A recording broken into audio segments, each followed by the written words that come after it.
We're so good, we do it twice. Yeah. Welcome to our Hatchery Live. I'm Jose Leal with my partner, Matt Perez. I'm sitting here. I just arrived. I'm starving and tired from flying. Boy, do my arms hurt.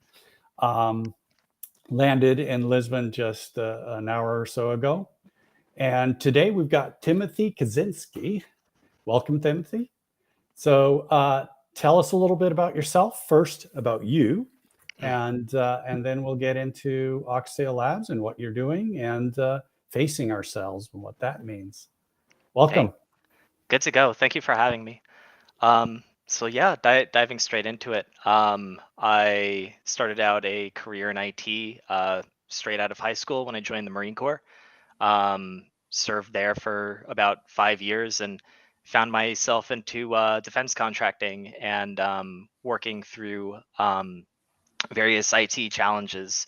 Um, that's culminated in the founding of OxtailLabs. We've found that there are a series of different issues within the DoD, primarily when it comes to culture, procedures, and then technical processes for carrying out missions as a whole. Um, so I think that actually has a lot of you know what what I mean with facing ourselves. Um, I could jump right into that if you'd like. No, I want to know a little bit more about you because what you just Sure. said sounds interesting. So, um, what what got you into the military? Number one, and two, it sounds like maybe you're more on the technical side of things of military operations. Tell me a little bit about that. Yeah, I'd say that's true. Um, the the largest like deciding factor for me to go into the military and Marine Corps, um, one was that it seems like that was the beginning of many people going to college and not necessarily getting a guarantee of a job afterward. And also when a lot of the debt for college started to really grow if you did want to pursue that period. And the military seems like a viable alternative. And I would consider myself very patriotic as well. So it kind of went hand in hand. I had a problem, there was a solution. I could, find my calling, and went right after that. Awesome. And the technical stuff, like what was your thing? When I entered into the Marine Corps, I was a 2651, which is a systems integrator and communicator. We span the gambit on the TSSCI side, like the classified side for communications and intelligence-based communications. So I was working with radios and SATCOM and cryptologic gear and servers and networking equipment, the whole nine yards. A real jack of all trades, master of some. Awesome. Okay, so I'm getting it. I'm getting it.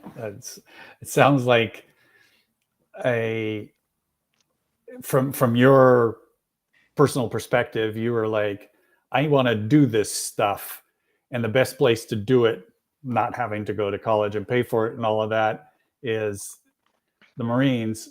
And then you started thinking more about, well, how are we organized over here? How do we do all of this stuff? And maybe that leads us to our topic today. Is that Oh a yeah, fair way to put it? oh yeah, I think you nailed it. My time in the Marine Corps was very technical facing, and that was kind of like the start of noticing many of these challenges. And it wasn't until pretty well into my time as a contractor where I really noticed many of the technical problems that we had were systemic, Right. and the result of many different you know problems. So, but And we're did you go through the training for Marine Corps Yeah. types? Oh yeah. The general way it works is you aren't assigned a job as soon as you enlist.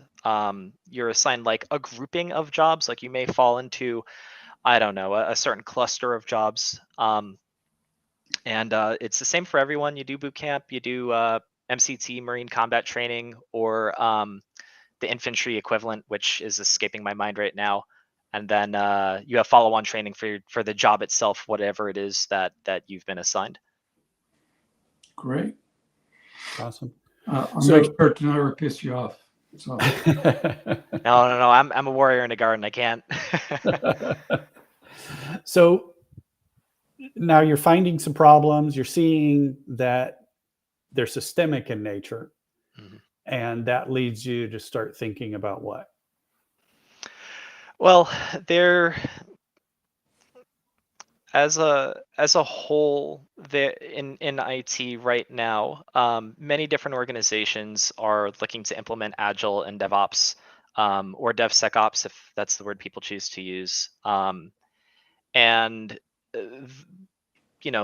both of those things have three qualities to them. You have the cultural side, the procedural side, and then the technical side. If you're missing one of those, you're going to have an extremely difficult time implementing Agile and DevOps. And ultimately, the whole reason for implementing those things is to be able to deliver value.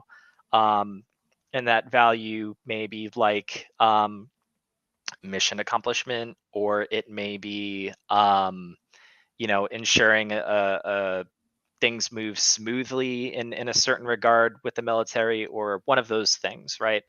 um, and far too often you find contracts where they focus purely on the technical and completely eschew the cultural and procedural, and then you end up with a failed program, or a program that leads to embarrassment, or any other range of negatives that result from a contract not performing well. yeah, And so your focus on the cultural and procedural led you to understanding that really all about the people. Absolutely. It's very interesting. I heard this adage from my leadership when I was in the Marine Corps, where the longer you are a systems engineer, the more likely it is you will become a developer. And that ended up being prophetic for me. I went from systems engineering into doing systems engineering as code. And then I'd say that there's a second part to that. The longer that you are a developer, the more likely it is you're going to become a psychologist, whether it's armchair or whatever. But yeah, it is very, very much people centric in order to have objectives go well and deliver value. And so what's your lesson there? Like how, Agile itself, and Matt and I, you've probably heard maybe some of our interviews, but, Agile as we see it is, the idea is great. The implementation is either non-existent or, in some cases, the opposite of what it should be. yeah. What's your sense of it?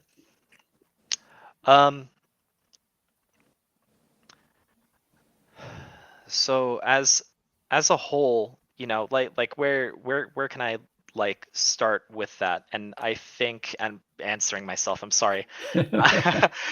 I think about an organization that's brand new, fresh, right out the box. You just happen to have like a team of 10 people or what have you.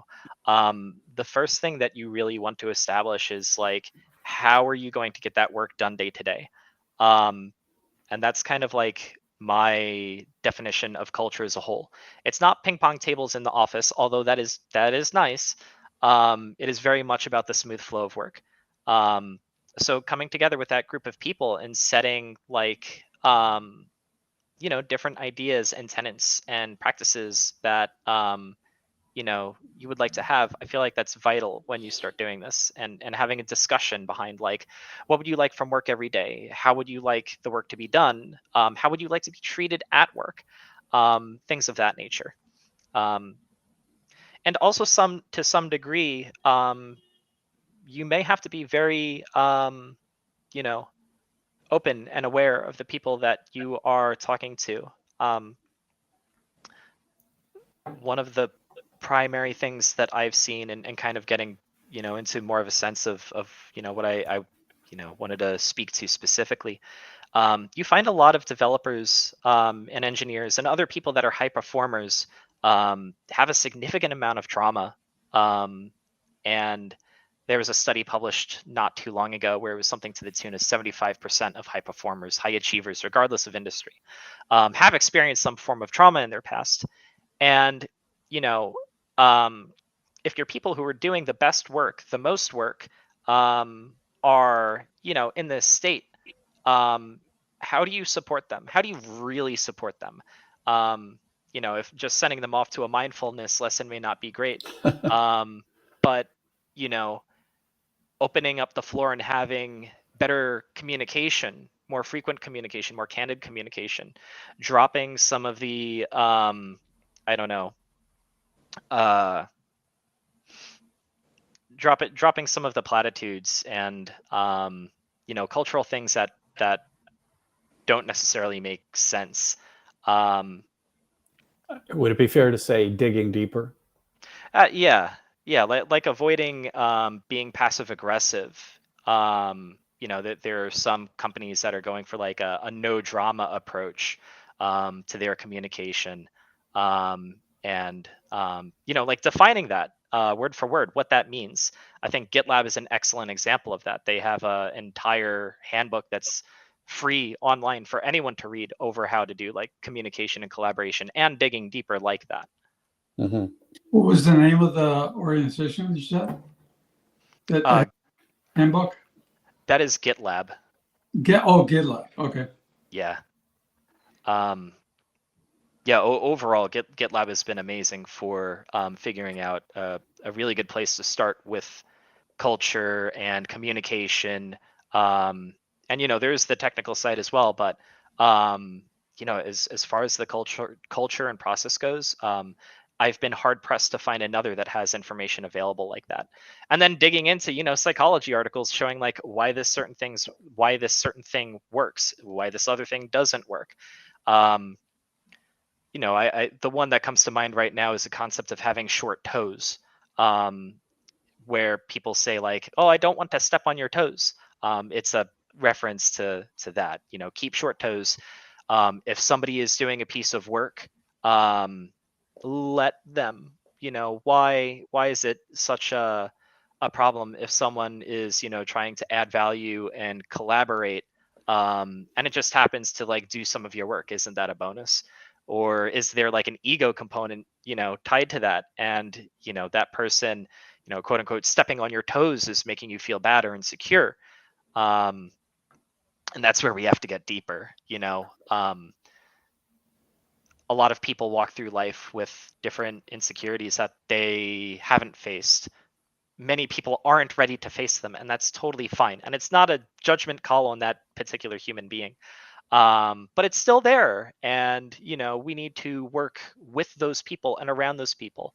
In the sense of like, I don't know, working with them, not trying to like subvert them or something gross like that. Or manage them. Yeah, exactly. Which often that's the goal of management, is not to actually work with people, but to actually manage people. And exactly. I know that I've certainly played a role in that in my past career. So Timothy, one of the things that we've dealt with, Matt and I wrote a book called Radical Companies, and in part what we were trying to explore was, how do we understand this from the root of work, which is really people. And I've come to realize that it's actually a little deeper. It's actually back to life. There's a neuroscience researcher in the University of Southern California by the name of Antonio Damasio. And Damasio discovered that we can't make decisions without involving our feeling systems. Right.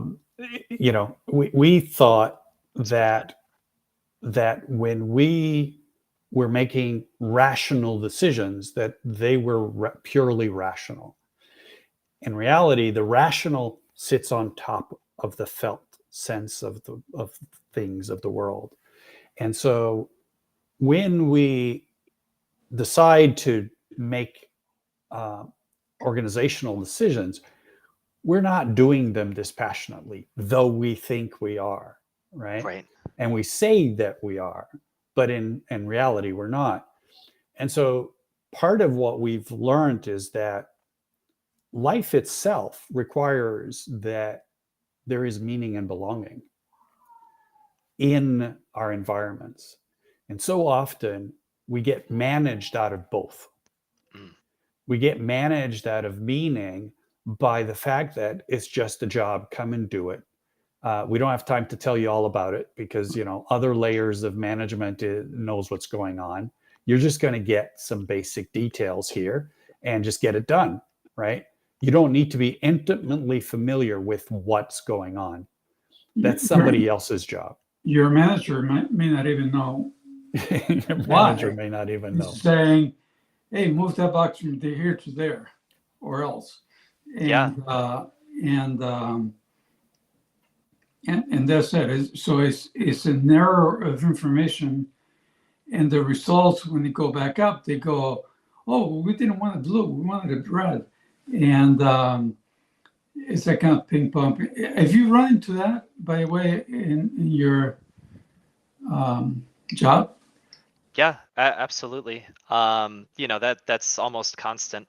One of the things that's nice about being a site reliability engineer is you are frequently able to be both the source of information and then the fixer of information. No. So if you're able to notice user behavior through like logs or something, you can go ahead yourself and improve the user experience, by yourself. But what you're describing, where you have this very long process through multiple people and information being lost, and maybe not the right implementation being rolled out, or something that doesn't provide user value being rolled out. Like, yes, I see that very, very, very frequently. Yeah. Have you read David Marquet's books? He's got 2 books now. No, but they sound like great recommendations. Yeah, the one is called Turning the Ship Around, where he was assigned to a submarine that was the crappiest crew, the crappiest everything in the Navy, when he was expecting to get the most modern, latest and things, and he turned it around. Yeah, he turned it around by expressing his intent. So he would say, hey, we want to go, what do they call it when they come out of the water? Surface. We want to surface, and then the details were left to everybody else. And that made a huge difference. And the communications, like you mentioned, made a huge difference. So he was, rather than telling people what to do, he would say, hey, I need to get this thing to surface. Right. And why? Because we need fresh air or whatever. And that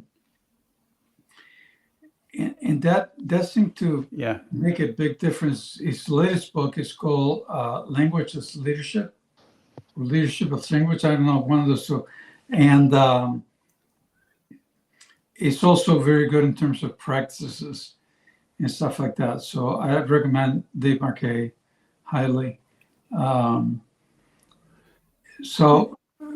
you run into that. So what kind of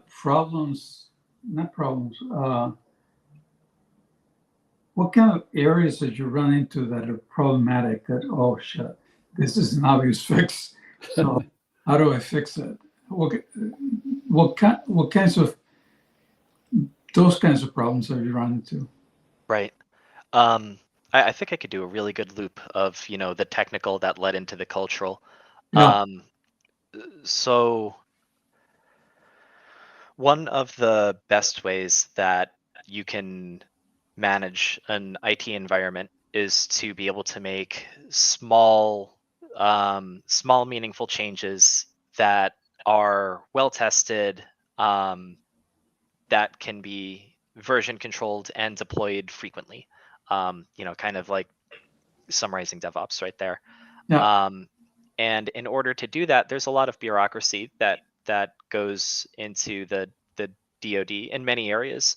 Some are still using control review boards and documents in order to submit a change request to do anything, and it takes a very long time. It could take a week or two in order to make a very simple change, and it's the opposite of resiliency, Yeah. as opposed to on one hand you have a very manual process that takes a long time, and on the other hand you have a automated process that is more secure because everything is being version controlled through Git and your deployment methodologies.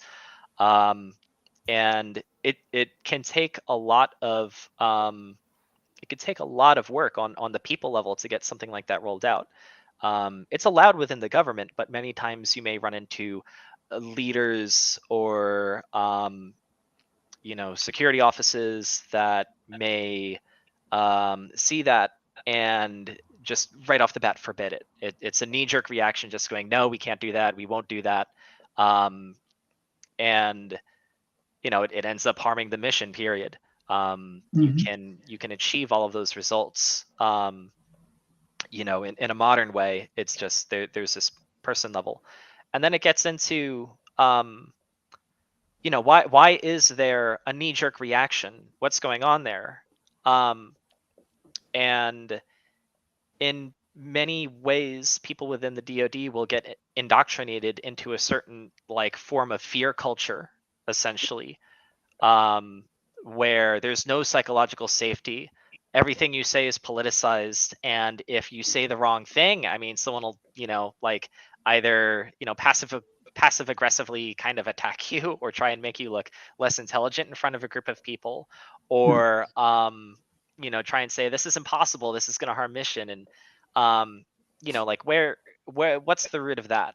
And it's not like these people are bad. They are trying to do what they think is right. However, with this fear culture, it can hinder progress and slow things down.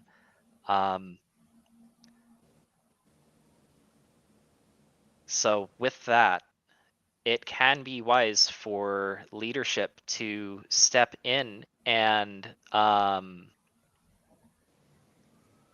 make it very clear that there's something wrong there and they should probably seek help.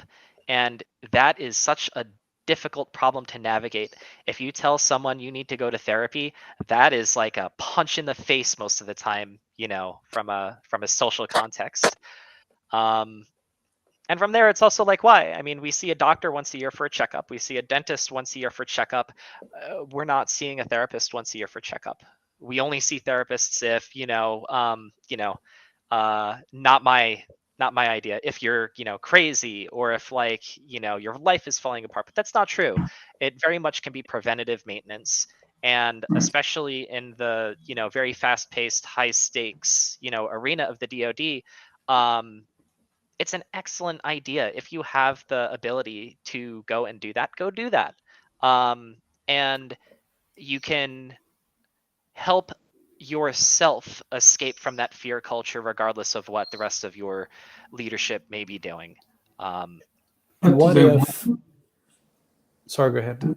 Do they want to escape that fear culture? I mean, the Navy, anybody with weapons is supposed to be always on the lookout, always looking around, for that threat. And so would you want them to, and would I want them to, and do they want to escape that? I think that's a really, really excellent point. This was several years back when I was serving in Okinawa. My sergeant at the time, he may be a warrant officer now, Jarrell Dennis, had sat me down, and we were having a good mentorship session, and he told me, the enemy is out there, not in here.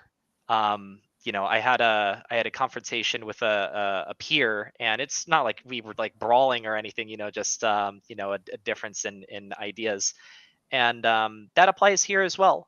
No. When you are doing IT, you are going to be surrounded by your teammates. They may be different companies and organizations, and there may be a political barrier to navigate there. But in the end, we're Americans. We're trying to protect and defend the nation. We're trying to give taxpayers, their money's worth. Most of the time. I won't get into the upper middle side because that'll get hairy. But I think a lot of people don't even necessarily know they are in that fear culture, or that life can be different. Many times people will just kind of get into that fear culture, and it's like, I need to take care of myself. I need to hunker down. I need to cover my butt. And they won't even see that there's an issue, and it's totally logical and reasonable, and it's something that human beings will do when exposed to that systemic problem. Systemic is the key word. Oh yeah, absolutely. So, Timothy, I wonder, do you think, because another thing that we talk about that's critical, we believe, is that of transparency, which transparency at the human level, not just transparency about the data information, right? the business or the mission or the product or the data, the actual tangible thing, but about me, about you, about us, and having that conversation about fear, having that conversation about what's happening in my life, what's happening in your life, what's happening to us as a community, as a group. Do you think that's something that would work in the environment that you're describing? Yes. You do have to be careful in engagement in how you deliver the message. One of my favorite books, Thinking in Bets, within one of the first few paragraphs, they discuss when you lose a hand of poker and you're a professional poker player, you are going to want to know how and why that hand didn't go your way if you want to be better at it. At the same time, it's a very emotional game. You're playing with money. You're losing money. You may just want to rant and rave. Some people just aren't ready. They're absolutely not in a brain space to have those kinds of conversations. And they may never be. And that's just how life goes. We could just try and be supportive and protect ourselves first in the sense of, like, if someone is being truly negative and toxic, take care of you, and then as best as you can try and take care of that other person, whether it's a leader, or a teammate or whatever have you. But the more we can have these candid conversations and break down this fear culture, the better result we're going to get within the DoD. Absolutely. Do you think that applies just as well in private industry? Absolutely. The one caveat that I will have with either industry is that sometimes in being the person to kind of broker this idea, you will trigger other people's shadow, where they will see you behaving in a way that they would like to, but feels threatening, and they may retaliate in a negative way. So with some people, like, having that conversation can make a conflict, even if you have a perfect delivery. But So long answer, yes, both work. No, yeah, no, it's a good answer.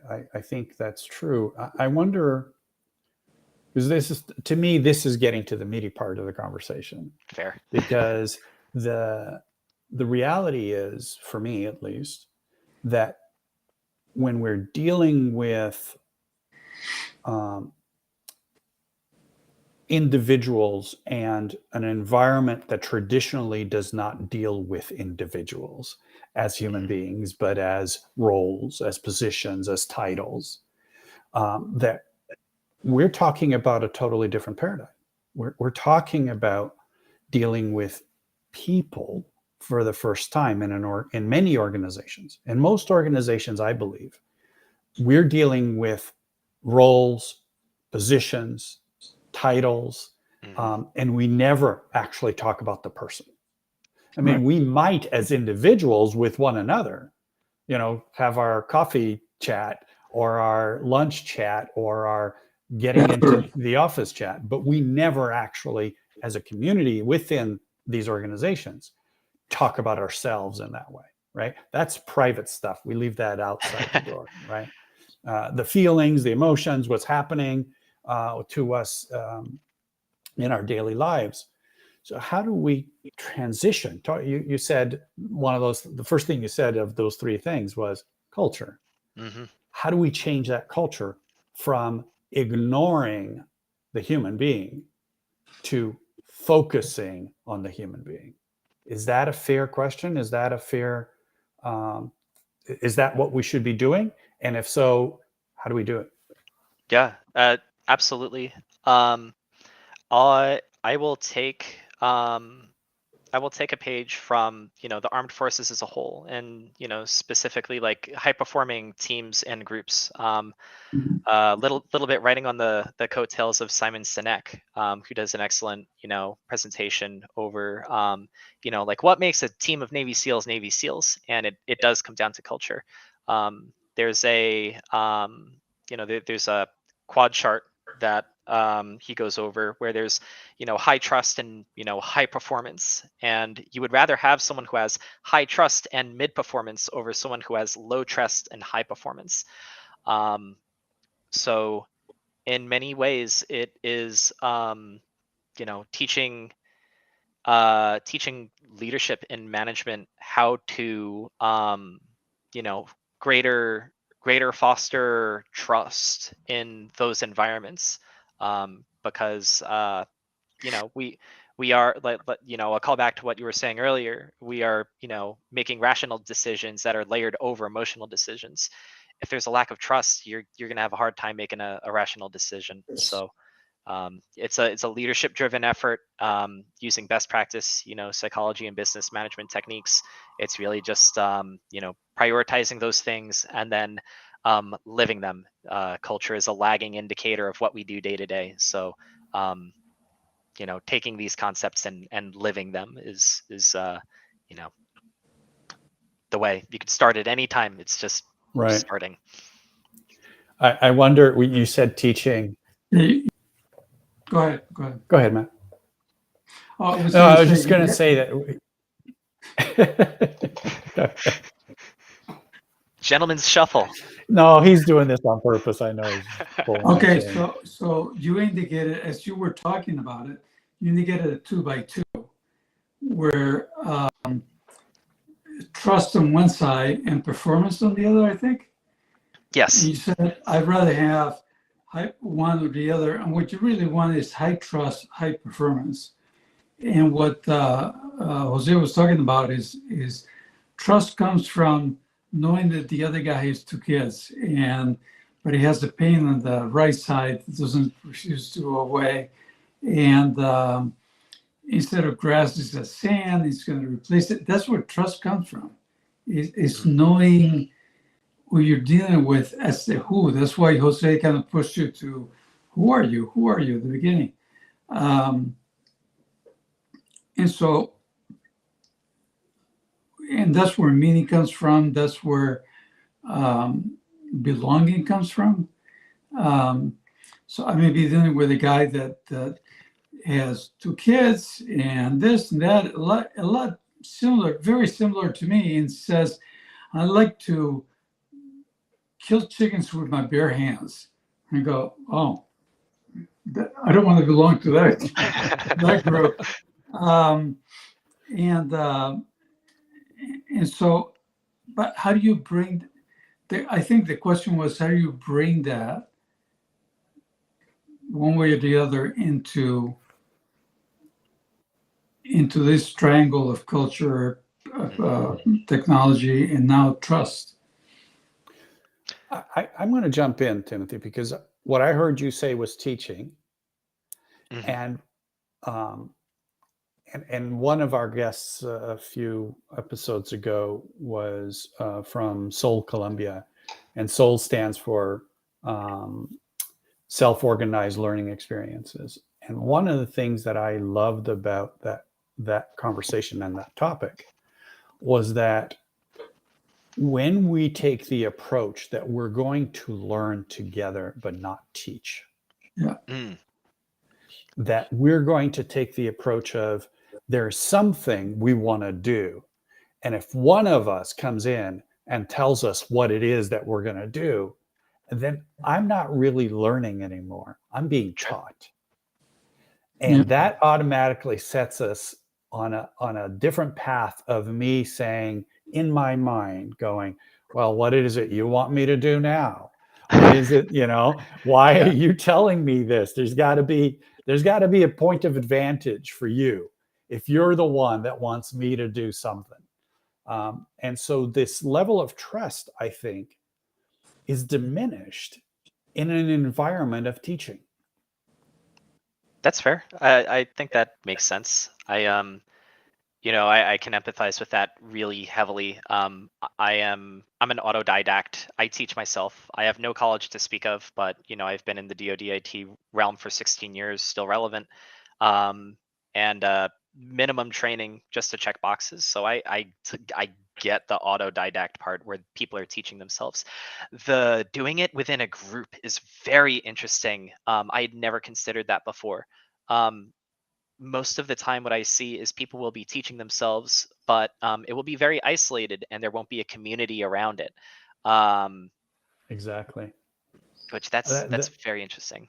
Yeah, that's been my experience as well. So when Sanjay said this and described it to us, I thought, because where the experience comes from is, I don't remember the professor, but I'll tell you this quick story because I think Timothy, what got your gears just spinning right now, will be helped by what I'm about to describe, which is professors doing research on teaching and learning, takes a touchscreen computer, knocks out a hole in the back of their school, and puts it out into a poor neighborhood in India. Walks around the building a couple of days later, sees kids touching that and asks them, what are you doing? What is that thing? We don't know. It just showed up one day. And he says, oh, interesting. What do you do with it? He says, we don't know. Comes back a week later. They're figuring some stuff out. He says, what are you guys doing? Well, we figured out we could ask questions. We figured out we could do this. We figured out we could be doing that. And these kids were excited as hell. Yeah, that's wonderful.